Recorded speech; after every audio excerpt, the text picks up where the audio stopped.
Oke, tak jelasin ya. Jadi di awal ini kan kurang tahu ya, dia itu CKD karena apa. Jadi tak tulis faktor risiko CKD, entah itu gaya hidupnya atau mungkin karena tekanan darahnya pasiennya yang tinggi. Nah, kemudian muncullah CKD nih gede banget. Nah, kan kalau udah CKD, chronic kidney disease, itu kan berarti kemampuan ginjal menyaring darah itu sudah menurun. Makanya di sini tak tulis penurunan laju GFR atau glomerulus filtrasi rate. Nah, kalau kemampuan filtrasi atau kemampuan penyaringan ginjal untuk menurun, kan kita tahu kalau ginjal itu fungsinya kan menyaring racun. Nah, kalau dia gak bisa menyaring racun, maka racunnya itu akan menumpuk. Makanya ini ditulis penumpukan toksin uremik gitu. Jadi penumpukan racun-racun uremik. Jadi yang racun itu ada di dalam darah. Nah, racunnya itu semakin menumpuk tuh di dalam darah. Nah, kalau racunnya ini semakin menumpuk, maka bisa terjadi iritasi. Nah, salah satunya itu iritasinya bisa di gastrointestinal atau iritasi GI. Nah, kalau sudah iritasi di daerah GI, gastrointestinal, maka akan jadi mual muntah dan akan menjadi nausea kayak gitu. Oke, ini yang pertama nih. Nah, tadi kita balik lagi ke CKD.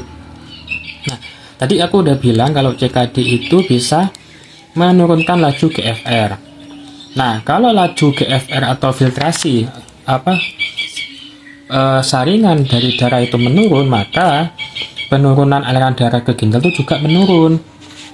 Kalau aliran ginjal ke darah sudah menurun, maka ya benar, perfusi ginjal itu menurun, oksigen ke ginjal itu juga jadi menurun, perfusinya menurun, akhirnya ada tulisan risiko perfusiannya tidak efektif. Nah, ditambah sama dia kan juga anemia tuh. Nah, anemia berarti HB-nya rendah. HB kan fungsinya mengangkut oksigen.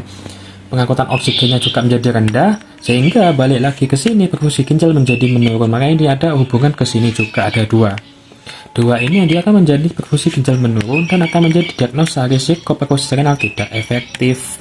Oke, lanjut lagi. Nah, ini ada CKD.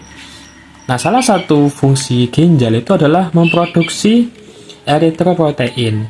Eritroprotein ini fungsinya sebagai pengatur produksi eritrosit di sumsum tulang. Jadi, berarti secara agak langsung ginjal ini kan mempunyai fungsi untuk mengatur pertumbuhan eritrosit kan. Oleh karena itu, karena kalau dia itu CKD, maka ginjal itu akan mengalami defisiensi eritroprotein karena ginjal tidak mampu memproduksi eritroprotein dengan baik. Seperti itu. Karena ginjal ini tidak bisa memproduksi eritroprotein dengan baik. Ini kan tadi fungsinya buat pengatur produksi eritrosit. Nah, maka pastinya produksi eritrosit menurun, produksi darah itu menurun. Kalau eritrositnya menurun, sudah jelas HB-nya juga menurun, hemoglobinnya juga akan menurun, yang kita sebut dengan anemia. Kalau anemia, penurunan HB. Nah, HB itu hemoglobin kan fungsinya mengikat oksigen. Semakin turun HB berarti semakin turun don oksigennya. Nah, maka itu kalau dia oksigennya turun, dia itu bisa kalau ke ginjal dia bisa jadi perfusi ginjal menurun dan risiko tidak efektif. Nah, kalau ke jaringan lain itu dia akan mengalami penurunan transport O2 ke jaringan. Maka ke jaringan tubuh yang lain itu dia juga O2-nya turun, nggak cuma ke ginjal doang, jadi bisa ke jaringan lain juga. Nah, nanti produksi energinya ATP-nya itu menurun karena oksigennya juga turun tadi.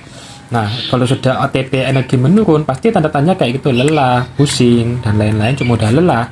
Nah, maka dari itu ke bawah akan muncul diagnosa intoleransi aktivitas, seperti itu. Oke, sayang. Jadi kayak gitu untuk pathway dari pasienmu. Jadi ada 3 diagnosa, sudah kayak gitu urutannya. Oke, semangat belajarnya.